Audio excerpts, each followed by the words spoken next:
Hi, everybody. All right. So it looks like we got 1, 2, 3, 4, 5, 6, 7, 8, about 11 people all together. And I think this is one of those where I have to keep watching the admits pop up. So I will be kind of jumping back and forth between our little slides and trying to pay attention, make sure nobody else is looking to get in. So so good to see everybody.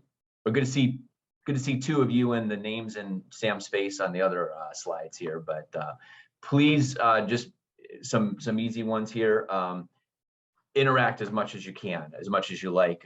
Don't feel like you got to raise your hand. Just unmute and talk away, because hearing me speak for about however long we go, I'm trying to keep it under an hour, maybe closer to 45 minutes.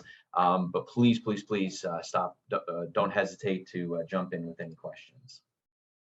All right, so let me do a little share screen here. And so what I start with most of these classes, just kind of in the warm-up phase, we're just waiting to see if anybody else wants to jump in here. Talk about interest rates and then my webpage. So ccmgreatercleveland.com. I just always use this as a quick resource.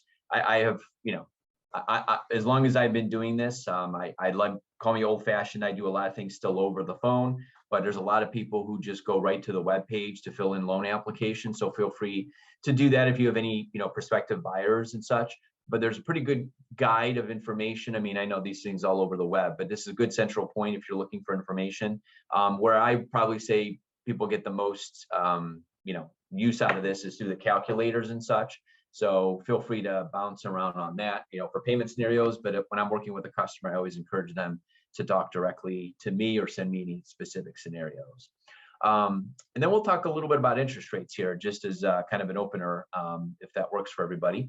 So this webpage I reference all the time, Mortgage News Daily. I like this site because, yes, there's some ads on here, but it's not like, well, there's plenty of ads down here at the bottom, but you're not inundated with this. This has generally good, what I would say, influenced information. This is true data that's out there through public information, surveys, etc. Let me admit a few people. All right, a few more people just jumping in. So what this talks about, or what this screen kind of reflects, is just where interest rates are and where they've been. So the 30-year fix, using that as a bit of a benchmark, this is the 3.18% is the average 30-year rate kind of nationwide right now for somebody buying a primary residence with a 740 or plus credit score. The bar here, the 2.75 is kind of the low water mark over the past 12 months. The 3.45 is the high water mark. 15-year, you're looking at around 2.5% right now, and it's been as low as around 2.2. So just wanted to do that to give everybody a little bit of a snapshot about where things are. And yesterday, and here's another little graph. Here is interest rates. I would say, for purposes here, just look at the green line. This green line is basically been the average 30-year interest rate. This is going back 5 years. So high water mark looks end of 2018, kind of going into January of 2019. So just 2 years ago, interest rates were over 5%. Right now, we're back over 3%, primarily. I mean, every now and then we can sneak in with something a little bit better on a 30-year. But, the low point here, I mean, historically was, 275-ish in that range. So, and of course, for those of you who really like to go back into the 80s, way back in, to 1982-ish, 1981, when rates were up around 18%. So anyway, just like to run through that. So as far as my take on interest rates, yesterday was a big day. The Federal Reserve Board met, and what they announced and came out with, Chris, I'm getting that same phone call again from Michelle. All right, sorry about that, guys. So the Federal Reserve Board came out yesterday and pretty much did what we had hoped, and that was basically the end result is there's going to be a few bumps to the Federal Reserve, the federal funds rate next year. Normally, this is total fear with mortgage rates, and you see those jump up, but this is being done to basically stem or kind of curtail inflation. And inflation is bad for mortgages. High inflation means higher interest rates. So curbing inflation means stabilizing, and I don't say go so far as say lowering interest rate. It helps, but the Federal Reserve Board meets usually about every 8 weeks, and then has a press conference and announcement. And what comes out of that meeting really sort of sets the mood for the market moving forward. And what was announced yesterday, I think most are considering good news. So does anybody have any comments or questions on that? Cool. You're like, yeah, we know all that stuff. Just get to the investment financing. So, so the investor class, this is I kind of walk through this little, presentation, both as though you are a realtor and as though you are an investor or a general home buyer. And I'm just going to look at this from a few different perspectives. But investment financing, and I'll start this with, I'm a big fan of investment financing, investment property.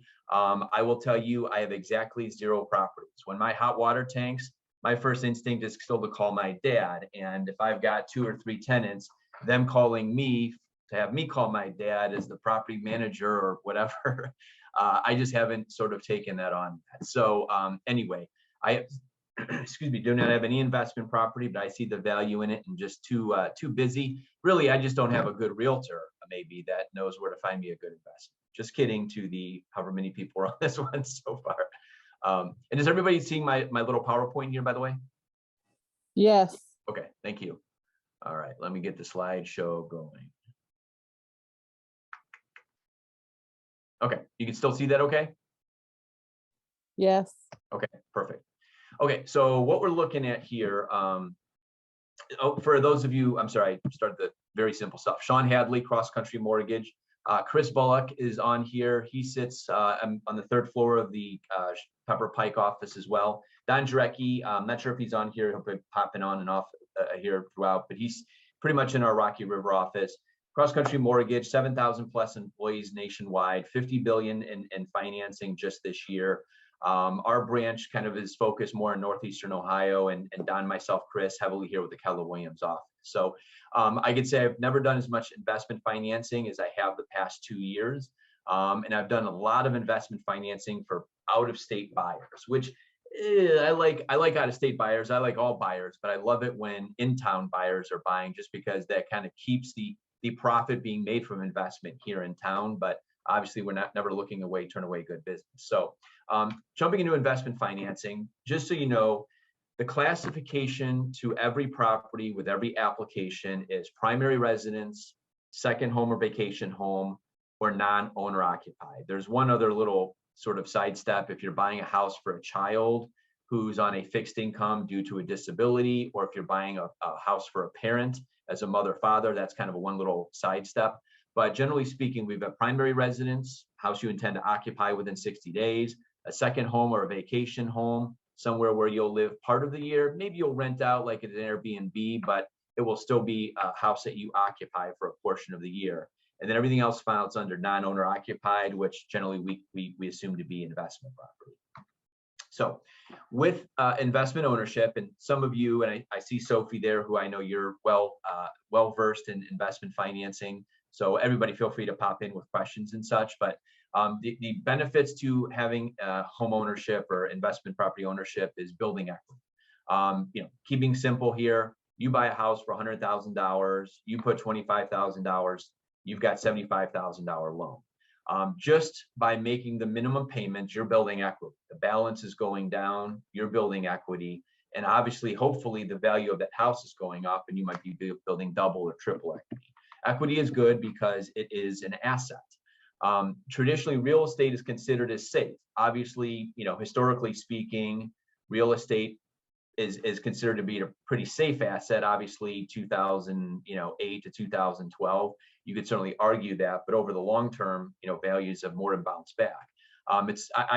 When talking about home values, I kind of look at it like my 401k.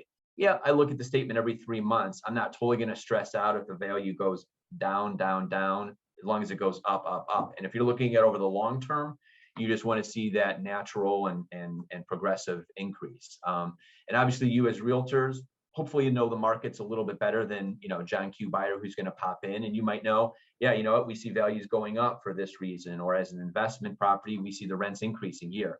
You know, that's a whole nother layer that you all can provide that I really can't. Leveraging properties. I'll give you a quick example. Working with a customer, he owned a home, bought a house 5% down. After several years, he fixed it up a little bit. He was able to get a home equity line of credit, and he got a line of credit for about $40,000. With that $40,000, he took two $20,000 down payments and went and bought $200,000 homes. That is leveraging. He bought a house, his own primary residence, borrowed money against that, used that money as a down payment on these two approximately $100,000 homes. That was 2 years ago. Those $200,000 homes, he just refinanced with us. We did a cash out refinance. He's now pulled $60,000 out between those two homes. Now he's got $60,000 to leverage towards his next purchase. Now, he even said he didn't think he'd be doing this fast, but over what the values on those two homes have done over the last 18 months, it's made it a no-brainer. So this guy is a great customer for Chris and I. He is a great customer for his realtor, who I don't think is on the line here, but if he is, would know exactly who I'm talking about. Sorry, I got more people getting admitted here. All right, for those of you getting admitted, I apologize. The alert is like this tiny, and I have to keep an eye open for it. But that is leverage. This buyer basically bought his primary residence, and now will soon own 5 properties without putting any more of his personal funds. I mean, obviously some closing costs and some odds and ends here, and of course the whole maintenance and home improvements, but you can see where the leveraging kind of comes through. The cons to, you know, being an investor, being a landlord. As I opened up this little talk here, I'm a little timid about being a landlord, but obviously you've got property managers, and there's a lot of resources available to help with that. Vacancy. You know, right now, I don't think many people are having a problem, you know, renting out vacant units, but obviously there is a time when that can happen. Startup costs, well, just like we talked about, there is still a down payment required. There are closing costs, and we'll get into that a little bit as well. So any questions on that? Okay, I'll assume everybody's microphones are working, but just grab my attention. So the next slide here. By the way, I usually start, there's 8 slides in total. We're already on slide 4. So for those of you a little anxious to get to the end, we're almost halfway through this. So investment options. So just staying with owner occupied, because, you know, a lot of home buyers get lost in this as well as realtors, but we can do an owner occupied property 1 to 4 units. So the advantage to buying a house as an owner occupied as your own house, as opposed to a purely own 100% rental, you're going to get a better interest rate, lower down payment, slightly lower closing costs, as well as qualifications. Credit isn't going to be as strict. So in terms of interest rate, just to give you a little bit of a feel, if you have somebody with good credit, even FHA, buying their single family primary residence, you're going to be looking around 3.25%. If they've got pristine credit and are buying investment property, you're probably going to be around 3.8, 3.9%, somewhere in that range. So you are paying a little bit of a premium. Now, if it's a 2, 3, or 4 family home, or if credit isn't, you know, quite perfect, the rate will go up, maybe to 4 1/8, maybe to 4 1/4, maybe to 5%. So the credit is very, very important, as it is on every loan, but especially on investment property.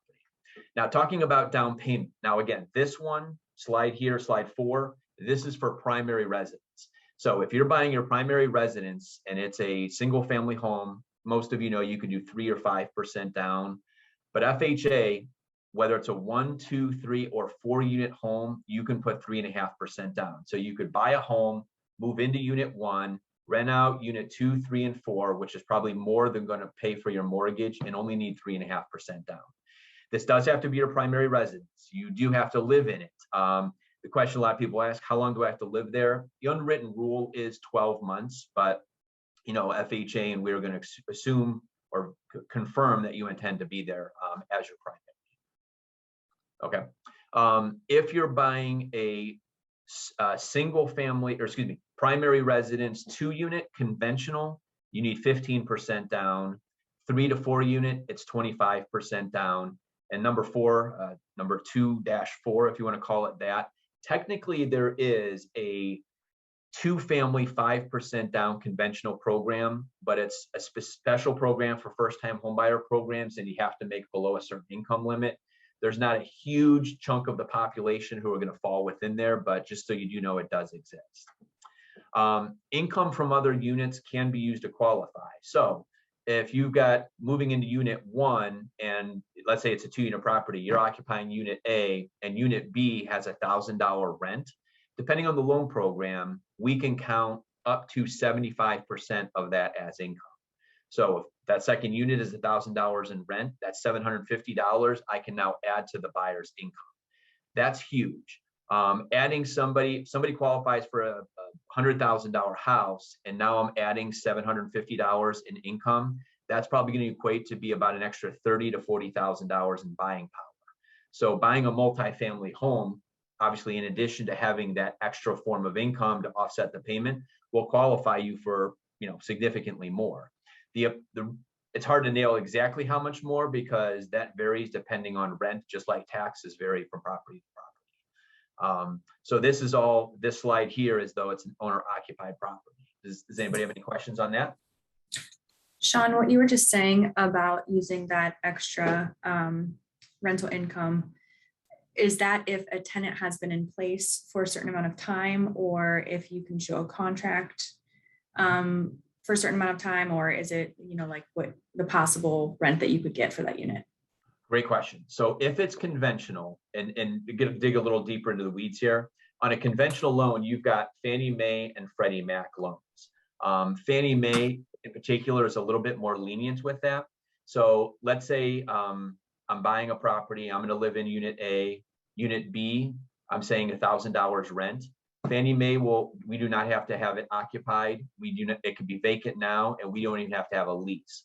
When we send the appraiser out to the house, they're going to do a rent market analysis and tell us what the rent should be on that property.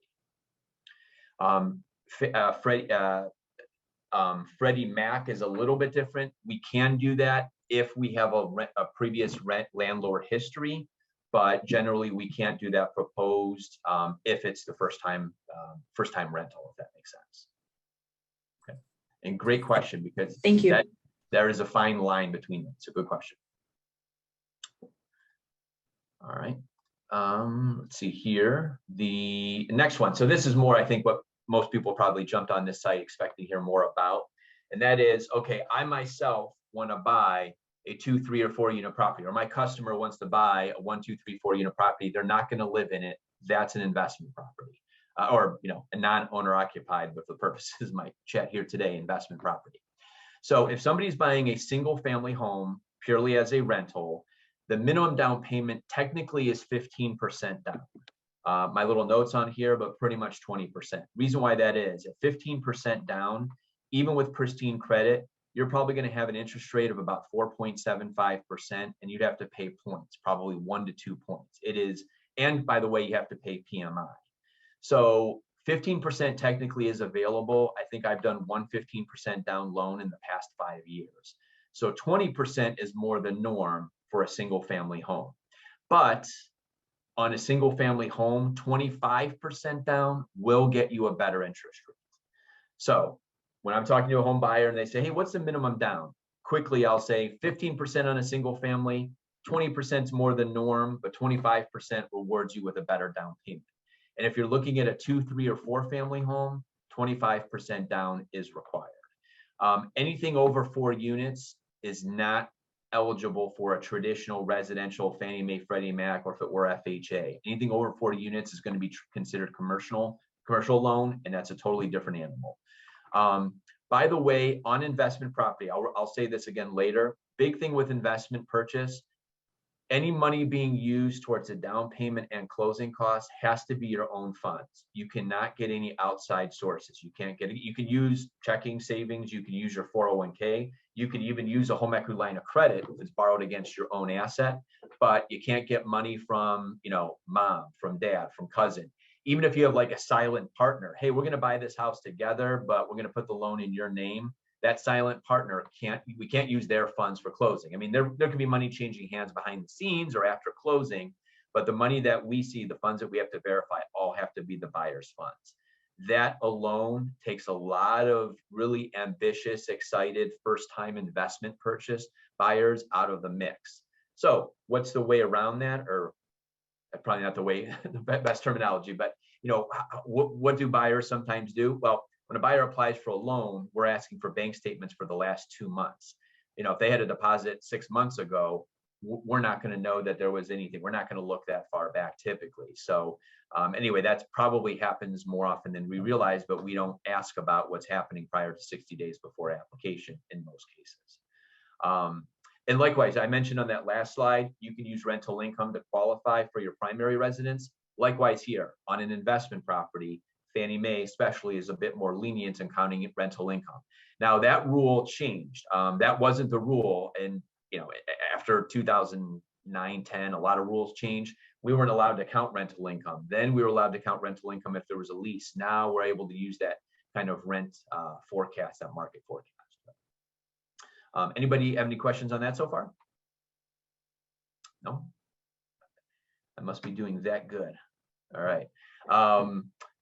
Investment financing, just some extra added detail. So rates and points. So I just happened to quote somebody yesterday on a investment purchase, and this was a single family home. So let me just run through a scenario for you. So this buyer was buying a single family home, great credit, investment, 30-year fixed, 25% down. We were estimating a payment of 3.875%. We ran the payments and all of that. Now they had said, if I ended up, they're looking to buy multiple properties, and they did say, how does this change with a two family home or 3-family home, whatever they're asking about? And I said, in terms of qualifying, it's more or less the same, but Fannie Mae and Freddie Mac charge 1 point on a multifamily. So what I said was, we could still charge 3.875 on the rate and have you pay 1 point. So for those of you not familiar, 1 point is 1% of the loan. So if somebody's borrowing $100,000, 1% of that is $1,000. So they could pay their down payment, their closing costs, and then this extra $1,000, this extra point to keep that 3.875% interest rate. Or we could say, hey, listen, you don't have to pay those points. We'll cover that. We'll cover that point for Fannie Mae, but instead your interest rate is going to be 4.1 or 4.25%. So that's what points are, if you're not familiar, are extra fees paid to lower that interest rate. If you're getting into somebody who has less than perfect credit or is looking to get the lower interest rate, or maybe they are looking at a multifamily, points generally become more of the conversation. Most investors don't pay points because, a lot of their thinking is, hey, as long as the cash flow is there, if the rate's an extra 0.25% higher on a $100,000 loan, great, I'm paying an extra $15 a month. I'd rather pay that $15 a month than $800 or $1,000 in points. That's an option that we give to the buyer. I mean, this is where, us as loan officers are consulting them, letting them know options, pros and cons, and having them make the best choice for themselves. And this one, forgive me, and if anybody knows in here, feel free to chime in. They changed some of the rules about what is deductible and not. So the rule in the past used to be, if you're buying an investment property and you're paying points, that $1,000 that you might be paying in points, you can't write that off in 1 year as in your taxes. So I think it's amortized over the long run, but I don't know that one for a fact. So this is a good time to chime in and say, hey, if you have a good accountant, they're a great resource for these type of things. If you're starting to work with somebody who's an investor, you might build a little team. Hey, you're buying a house through me. We're going to go find an investment property for you. Great. I've got a good accountant for you. I've got an attorney for you if you need that. Certainly home inspectors, property managers, you can have your whole little army and really sell yourselves as that investment specialist. Like I know some of you on this call already, I would consider you guys that, no doubt you would yourselves as well. So any questions on, rates and points and such? No? Okay. I'll touch on reserves. So let's say you get a buyer coming along who, they own their own house, a primary residence, and now they're buying a 2-family home. It's their first time buying an investment property. They've got enough for the 25% down to cover closing costs. Well, generally speaking, investor loans, non-owner occupied loans, banks are always going to be a little bit more conservative. Their, bottom of the range credit scores might not fly, but also when it comes to reserves. If somebody's using their last penny to buy their primary residence, oftentimes we're good with that. We'll make it work. If someone's using their last penny to buy an investment property, has no other cash in the bank, a little bit of a red flag pops up. What if there is vacancy for the first 3 months? They've got no extra funds to dip into. We're qualifying them based on rent that should be coming in, and there may not be any rent coming in. So we a lot of times like to see some reserves, some extra cash in the bank. Now we can count 401k too. So if somebody's got $10,000 or $100,000 sitting in a 401k, that's considered reserves. We're very happy with that. So Sean, how long do you have to have the cash in reserve? Well, we just have to verify where it came from. It could be there 2 days as long as it came from an eligible source, like, hey, a paycheck, a bonus, a transfer from my investment account. All of that is fine. It can't come from a gift or anything like that. So if it's unverified, unsourced funds, it'll have to be there for at least 2 months. But any deposit going in, we just have to source where that came from. Cool. And Amanda asked a question here. I jumped over. So minimum loan amounts. So cross-country mortgage, our branch specifically, we typically say for primary owner-occupied loans, we usually have a cutoff of 50,000 and sometimes have a little wiggle room for there. For investment property, we usually have a cutoff of 75,000, but we've gotten exceptions into the 50s before. So that's our minimum loan. All right. Down payment reserves. So the more properties you own, for somebody buying their first investment property, we'll need to show a little bit of chunk in reserve. For somebody buying 7 properties on their 7th property, that's a little bit more extra we'll have to show and verify. Right now, Fannie Mae and Freddie Mac allow you to have up to 10 finance properties at any given time. I had a fantastic customer. Let me see if their realtor is on here. I don't see her on here, but I have a realtor. I won't name drop here. Feel free to volunteer yourselves. But I have a customer who started working about 3 years ago. They bought 10 properties. They hit their limit. He bought them all in his name. Now his wife is buying homes. We're working on property number 3 or 4 for his wife. Now his parents are getting in the mix too. So anyway, just so you have an idea of the limitation there.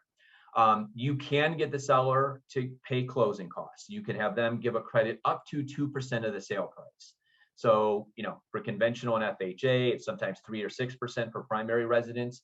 Non-owner occupied, you're capped at 2%. So that's an important one to remember. No gifts. I know I mentioned that already. No property management company. I hear great things about, forgive me, Cleveland Property Management, the Keller, our Keller office affiliated one, they do a great job.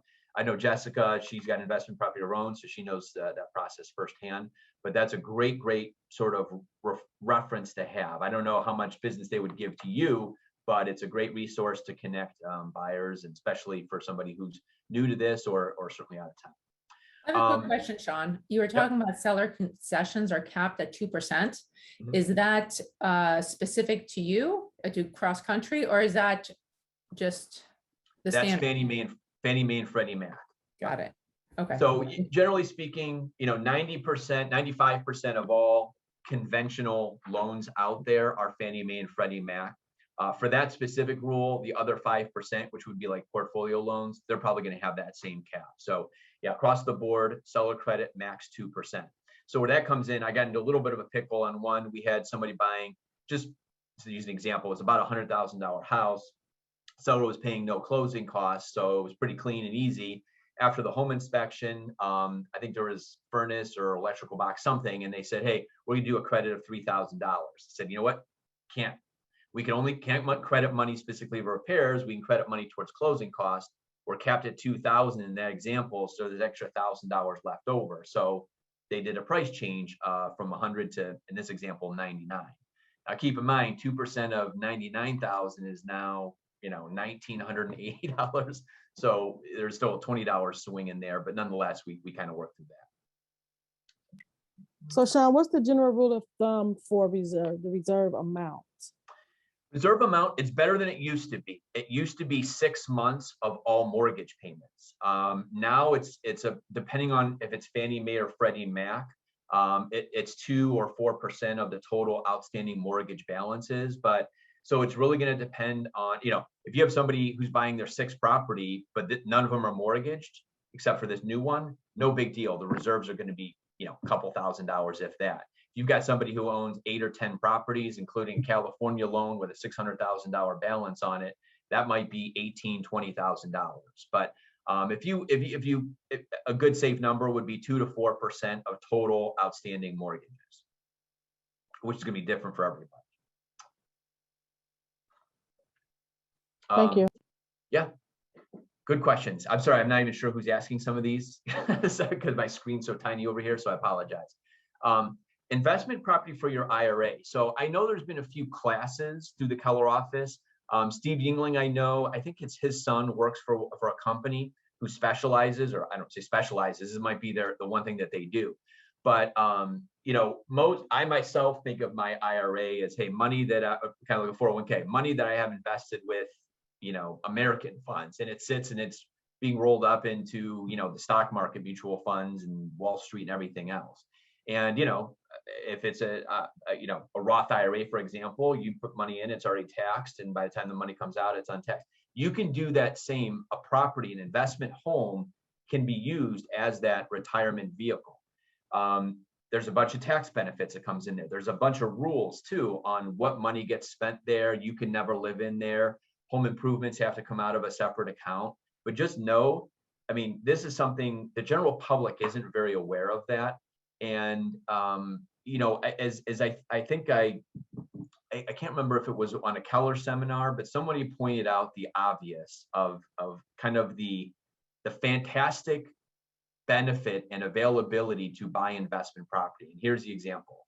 Where else can someone give you, let's take my little $100,000 home, putting $25,000 down, leaving you with a $75,000 loan. Is there anybody you can call and say, hey, I want to borrow $75,000 at 4% interest rate, and I'm going to go invest it in the stock market? No, that's not a typical request. Where can you do that? Well, if there's a house and you want a mortgage against it, cross-country mortgage, that's what we as lenders do, is saying, we're going to lend you money. In this example, you're only putting $25,000 in on an investment that's worth $100 and going to make you gobs and gobs, I should say, hopefully gobs and gobs of money down the road. And you've got, accountants who can sort of, a lot of people think, why do I get an investment property? I've got to count all that rent as income. Okay, yes, you do have to count that rent as income, but you know what you get to write off against that income? Interest, taxes, insurance. Somebody trashes the place, you got to pay for all that. You've got to fix all that. A new furnace, oh my God, I want to pay an extra $5,000. Well, at least you get to write it off. That's going to help you when it comes tax time. So one of the tricky parts is when somebody applies for a mortgage and says, I got all this rental property, I should be great. Oh, perfect, great. Let me look at your taxes. Most of their investment properties, they're making next to no money. Plus you get depreciation, which is a paper write-off. So, if you really want to open up kind of the benefits of, whole time you're maintaining these properties, very likely you may not have to pay very much income on the rental income coming in. And then when you sell the house down the road, yes, you'll have capital gains taxes, but who knows what capital gains taxes will be in the year 2000, whatever, when you decide to sell. I'll give you a quick story. When I'm quoting interest rates here, I'm talking about, I know I'm bouncing all over the place here, but for those of you who've been in my classes before, this is more or less par for the course. So please stop and ask more interesting questions if you like. But I always talk about 30-year fixed because that's common, that's the norm. Everybody always asks, what's your rate? What's your rate? They're talking about 30-year fixed. And most investors will do a 30-year fixed. Years ago, this was kind of my little epiphany, and shame on me for a customer having to point it out to me, but they were buying 2 investment properties, right around 100. Well, I think one was like 90,000, was like 100, 110, something like that. And they wanted a 15-year loan. Well, the difference on a primary residence between a 30-year and a 15-year, it's more than 0.5%. It's pretty significant. On an investment property, it's sometimes next to nothing or even nothing. Sometimes it's only 1/8 or 1/4%. This customer was saving about 0.25% going with a 15-year. I said, just out of curiosity, why, what's the motivation towards a 15-year? I mean, you're cash flowing under the 15 years, so it makes sense. And his words were, my kids are 2 and 3 years old.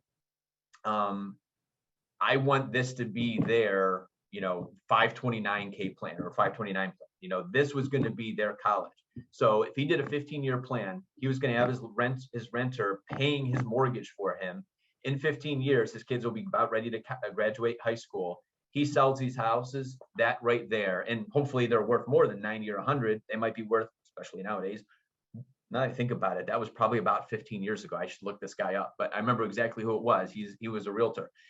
Anyway, he might be selling those houses this year for $160,000 with no mortgage. And again, going back to my question, why'd you pick the 15-year? He goes, I know myself. I'm not disciplined to do that 30-year mortgage and have this thing paid off in 15 years. So I want to sign up from the 15-year right from the get-go. So anyway, that's my little inspiration. I don't know if that's inspiration, but anyway, filled a minute or two and I saw 1 or 2 smiles on there. So any comments or questions on that? No. And feel free to chime in with your own experiences too, if for the betterment of the group. So all right, jump to the next slide here. Tax benefits. I got a little bit ahead. Well, I do have one thing I wanted to add, Sean, about going with a shorter mortgage on investment properties, which is what I've always chosen to do. And that's because once that is done, I can pull cash out. I can redo it and buy those properties sooner. Whereas if I do a 30-year mortgage, I'm basically waiting 30 years. And it doesn't make a bit of a difference, that few extra $100 a month that I get, but it does make a huge difference if I can refinance or not refinance. Well, I guess refinance after 10 years and pull 75% of the value out and buy more properties. You're 100% right. And that's one of those things where like my, one home only owning buyer, my little brain isn't big enough to even think that outside the box, but you're 100% right. Just going back, let's say my guy here in the beginning who went from a single family to 2 investment, now headed to 4, had he signed up for a 15-year, granted, the cash flowing would be a little bit different and all that. He probably would have, it's only been a couple of years, but he probably would have been able to pull out another $20,000 because the amortization schedule. So that's an absolutely great point. And for those of you, believe me, I still dream of one day of having my mortgage paid off. So I like those shorter term mortgages. For those of you play around on the mortgage calculator, the total interest over 15 years versus 30 years, it's crazy. It's not double, it's often triple. If you really want to make yourself sick, go put in a rate of 6%, which generally is thought of as a great interest rate. You're literally paying half that interest these days. So, but no, I appreciate you pointing that out, Sophie. Sophie, I have a question for you too, because I saw that you were like shaking your head as Sean was talking about all of the tax benefits. Or I don't have an investment property yet, but I'm interested in pursuing that this year. Are there any nuggets of insights that you'd be willing to share on that front, or you just are confidently agreeing in everything that he was saying? I am totally agreeing with Sean on that, and you do get to depreciate the property, which, as he was mentioning, is a double-edged sword. It does bring your income down, but when you're trying to refinance other properties, it does bring your income down. But there are times, especially when you're buying a new property at the beginning, you're basically not paying any taxes. Like when I first started doing investment properties, I did my taxes the first year and I went to an accountant because I'm like, I was sure I was going to go to jail. I'm like, this is not possible. And I'm like, and ever since then, I'm just sending this to an accountant because it just doesn't seem right to me, but it is. So depreciation is the most fun. You do absolutely nothing. It's just an accounting. The only time I say that ever hear about depreciation is back in my Ohio State finance courses and tax return rental, well, Schedule C's as well. So, I'm going to circle back here. We're doing it on time. Okay, so I'll try and wrap this up here a little bit here shortly, and we can hang as long as we want. I budgeted for an hour and a half, and I'm sure you guys are like, oh my God, please don't do that to me. Feel free to jump off anytime. But a couple of things regarding flipping. So most lenders assume you're going to hang on to a property for at least 12 months. If you buy a house, fix it up, flip it, if you're the flipper, some lenders have prepayment. We don't have a prepayment penalty, but we get penalized. So if we know someone's going to pay off a loan inside of, especially like 9 or 6 months, we're not going to be able to do the loan. A lot of lenders have that rule, or some of them have prepayment penalties, just kind of an FYI. But also, whether there's a mortgage or not, let's say you're buying a house and then turning around and selling it. One big thing is FHA specifically has a rule. If Sophie bought a house January 2nd and it's going to be flipped and she fixes it up and puts it on the market to sell March 1st, that 60 days have passed. You cannot write an FHA contract on that home until day 91. So if you're reselling a home inside of 90 days, it can't go FHA. 91st day is when it comes in.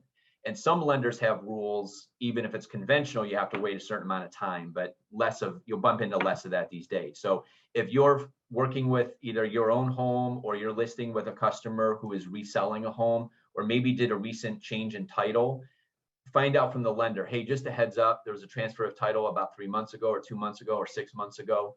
Anything we need to know about that. There's also an FHA rule if a home is transferring within 6 months of its previous date and of the previous transfer, and the value is going up by more than, I can't remember if it's 50 or 100%, you have to get 2 appraisals. So just anytime you have like a recent transfer in a short amount of time, obviously call Chris, myself, Don, but call the lender involved if there's already a file in process. Okay, point of sale escrow rules. I know probably exactly half of you know exactly the headaches are involved. The other half are like, oh no, where I do business, I don't have to worry about those. Well, good for you.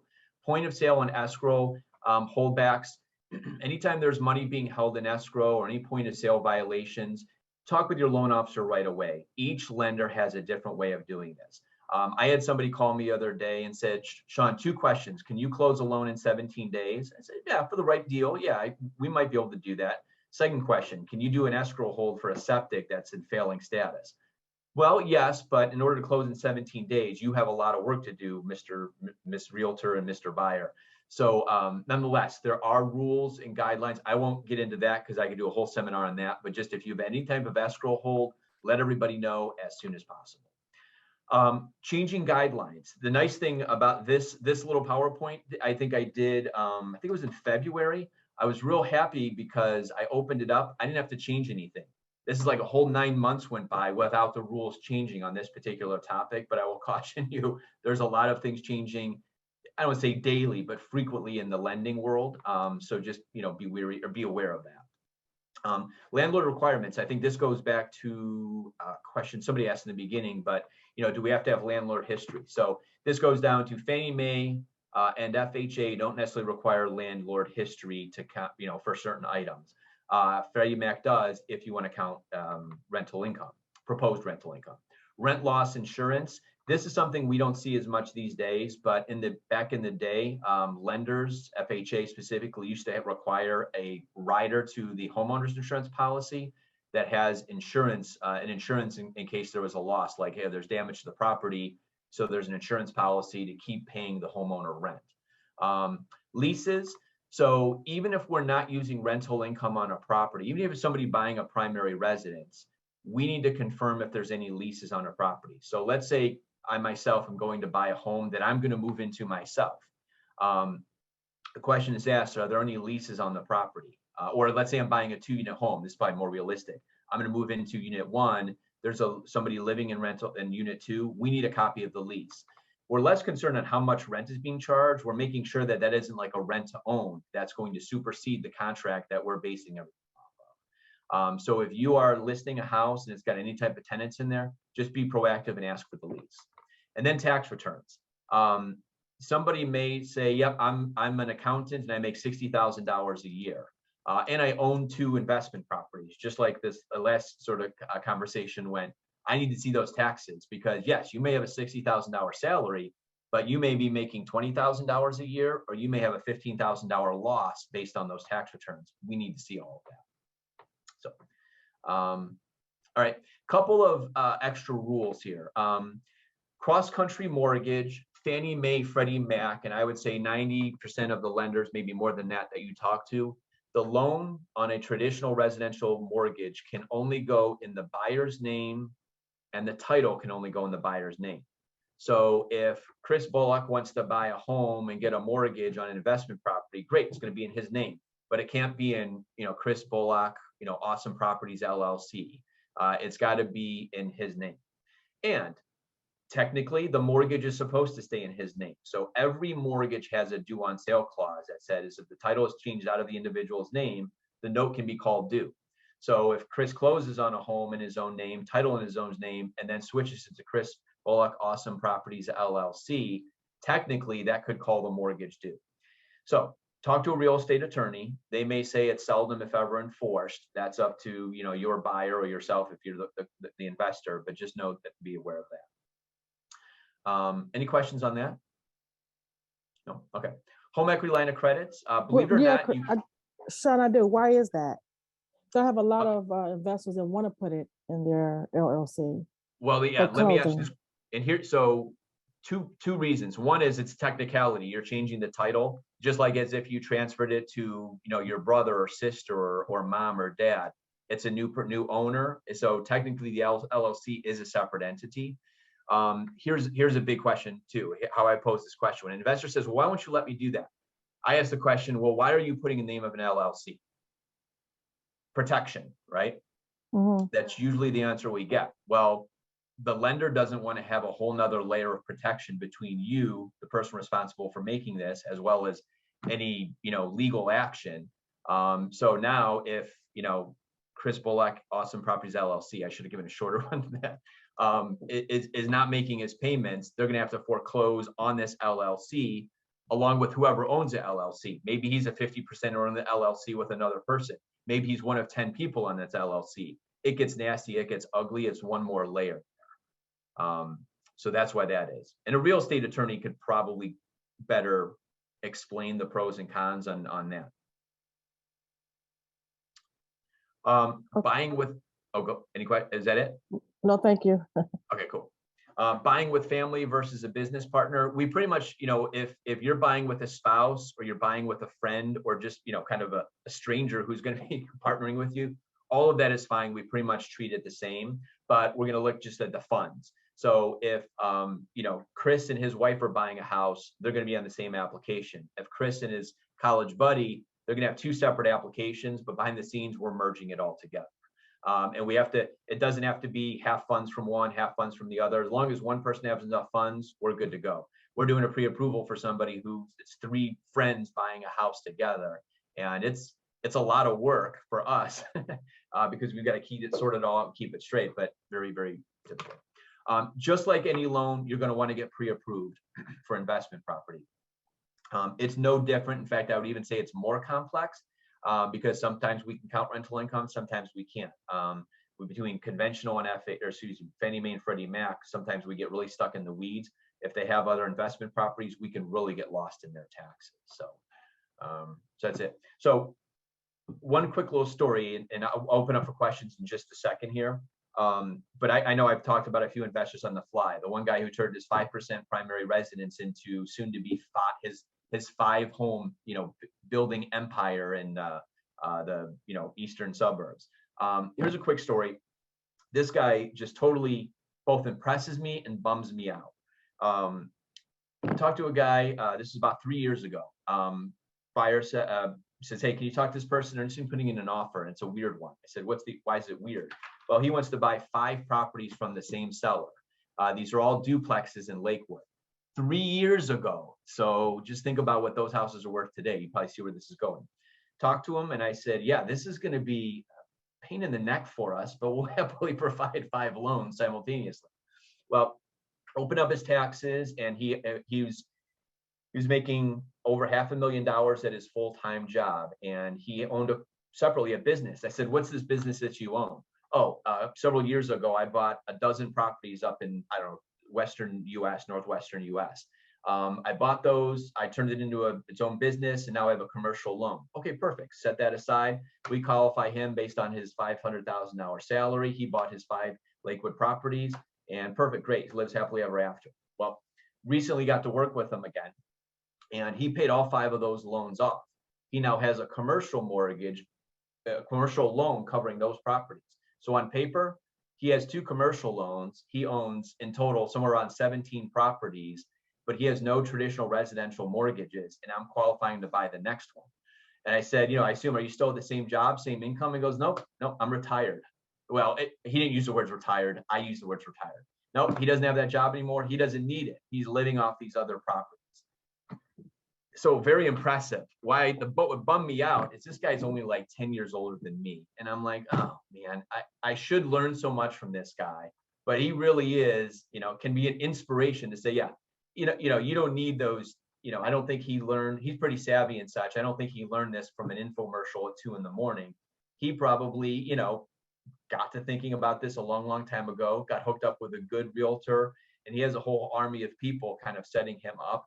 And it's so cool to kind of work with this guy. Although every time I pick up the phone, I was like, oh, that could have been me, or that could be me if I would just get my ducks in a row. Well, maybe not to his standards, but anyway, that's why investment property, was it Robert Kiyosaki? I forgot the get out of the rat race, that whole mentality. That was a big thing. I forgot the book. It's like this thick. It's small enough for me to read actually and understand, but it's the, build investment properties, build yourself a portfolio, live off of that, get out of the rat race. And if everybody knows the book I'm talking about, please feel free to chime in. But it just sort of like to see people live it. So, what was it? Rich Dad, Poor Dad, Robert Kiyosaki. Yes, it is. Thank you. Who was that, by the way? Eddie Donnelly. All right, Eddie, very good. So like I said, it's a small enough book for me to read, so you guys should be able to get through it. It's shorter than The Millionaire Real Estate Agent, so I'm sure you guys can get to it. So, we have another question here pop up. Thank you, Eddie. Condos. With condos, not a whole lot different. If you're putting less than 25% down, the rate's going to be higher for condos. If you're putting 25% down, it's going to be the same as a single family home. Obviously, we have to factor in the HOA fee as a budget, but also, as with any loan, the condo association does have to be vetted. We have to make sure that the HOA is approved. Now, one thing, I've only run into this a few times, but I had a customer who was buying a house as an investment property, and we got pretty far through the loan before everyone realized this condo doesn't allow non-owner occupied properties, and the deal basically fell through. So do investigate that with condos, just to make sure there's no restrictions that are gonna, put the brakes, put a stop sign up somewhere through the process down the road. So, Hey, Sean. Yep. For escrow holds, how long will you guys hold money in escrow for repairs to be done? So now you can't paint because of weather constraints. So our standard policy is we typically write 90 days on there, but we can't paint or put a septic in the middle of December for obvious reasons. 90 days from now takes us to the middle of March. Excuse me. That obviously we realize still might be a little touchy time for, be able to make that work. So we just get an extension. So we basically say after 90 days, we're going to contact you. If it's not done, just, send us an email stating, hey, weather's not good enough, or have your contract just send us a quick, it's pretty easy. I hesitate to say this, but, I've had escrow holds go years. It's a huge, huge problem. A lot of lenders won't do escrow holds. If you ask any legal person and a lender going, what are most of your lawsuits? More than half of them are due to escrow holds. They're an absolute nightmare. Ideal scenario is everyone is willing to participate, run around and do anything needed 2 days before closing to get that escrow hold approved. But once that loan is closed and everyone's paid out and the seller's moved on, you've got one person two-person hopefully motivated. The loan officer, because we're responsible for it, penalized if it's not done, and the borrower. And you may or may not be surprised with how many borrowers, once they're in the house, they could care less. I knew of a customer who was arrested because their point of sale lapsed, and it got bad enough to where they got pulled over for a ticket and were arrested for non-compliance of this. I had no idea that was even possible. I was working with her on this buyer on another purchase, or him on another purchase, and she told me all about it, and it was embarrassing. So anyway, that can be a problem. So I've had these go years, and it's an absolute problem. I have a list of loans that we've closed here just this year that are very past due, and it's an absolute pain in the neck. So we would appreciate it if you as a realtor kind of stayed involved. More often than not, where these things get done, the seller's money is tied up. Then you have the seller nagging the buyer and the realtor, and it's a big headache for everybody. So the more people who suffer by this, usually the faster it gets done. So I don't know if that's the answer you wanted, but at least you got the truth there. I appreciate it. Thank you.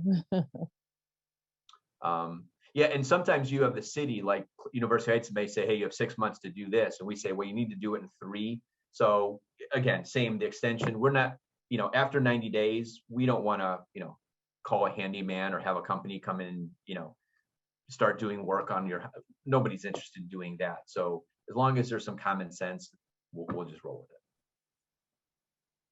it. Okay. Is there a minimum credit score for a conventional loan? So conventional, pretty much, there's a little bit of gray area, but conventional, the minimum score is 620. But just because you have 620 doesn't mean we can do it. Talked to a customer yesterday who, in order to purchase their next house, they had to refinance an investment property. Their score was about 630. We tried it half a dozen different ways and we can't do it. So right now we're counseling them to try and get their score up. I think they have a better chance if it gets up over 660, but their interest rate's going to be nasty. I say nasty. It's going to be in the high 4s, and they're probably going to have to pay 1.5 points. So at least they know what's coming. But so yeah, 620 is the absolute minimum for almost all conventional programs. What's the ideal score? Because you said the 660 will may get them in, but they're 740 and higher is A+. Over 740 is fantastic. On an investment property, if you're under 700 especially, and under 680, it's going to get a bit more difficult. I wouldn't say impossible, but so if somebody got a 690 score, it may work fine. But for the next buyer, it's say, we might have to put 30% down, or get the debt ratio under 40 instead of 45. So there's all the different variables behind the scenes are what are going to come into play. Okay, thank you. Mm-hmm. Cool. Any other questions? No. So yeah, I don't know. I'd love to take a straw poll. Can't raise hands when there's only a few faces here, and Sam's face is frozen with that beautiful picture. I love it. But of who on here is kind of interested for themselves versus clients. But since I've been doing this, perfect. Since I've been doing this, I genuinely get excited to see.